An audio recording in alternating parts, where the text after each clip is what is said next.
ቆይ እንዳታሳልፈው እስከ መጨረሻው ድረስ ይሄን ቤት ተመልከት። ይሄ ቤት ማለት መጀመሪያ ሳይሰራ በፊት የተፖሰተ ቤት ነው። ጄም ወርክስ ነው የሰራው። ሲጀመር እንደዚህ ነበር። ይሄው ግድግዳው እንደዚህ ነበረ። ፋሚሊያንስ ጂፕሰም ቦርድ አልተሰራለትም። ኤሌክትሪክ በስርዓት አልተዘረጋለትም።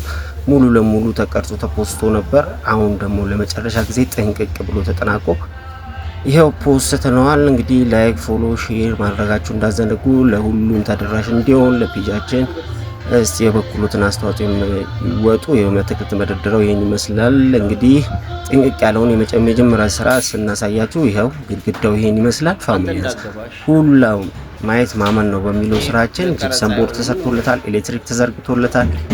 ሙሉ ለሙሉ ጥንቅቅ ብሎ ተጠናቋል። በአጭር ጊዜ ውስጥ ነው የተጠናቀቀው። ኪችኑ እንደዚህ አማረ ሆኖ ተጠናቋል። ግድግዳው ይሄን ይመስላል።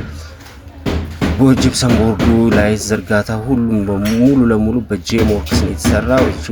እቺ ደግሞ ትንሽ የሚኒ ማርኬት ተደርጋ ተሰርታለች። ወደ ውጭ ስራ ስንወጣ ደግሞ እንግዲህ እንደምትመለከቱት ቤቱ ከውጭ ወደ ውስጥ ስንቀርጸው አታክልት ማደሪያ ነበረ። መጀመሪያ በእንጨት ነበረ። እንደዚህ በብረት የጽድት ብሎ እንደዚህ ያማረ ስራ ከጄም ወርክስ ነው። ላይክ፣ ፎሎ፣ ሼር ማድረግ እንዳይዘነጋ። ኤቭሪ ፋሚሊስ ሁላችሁም ከልብ እናመሰግናለን። ሙሉ ለሙሉ በጄም ወርክስ ነው የተሰራው። ይሄ ቤት ነው ብላችሁ ፋሚሊያንስ ያው ኤሌክትሪክ ዝርጋታውን የብረት ስራውን ሙሉ ለሙሉ ጥንቅቅ ተደርጎ እንደዚህ ለባለቤቱ ለመስራት አስረክበናል ፋሚሊ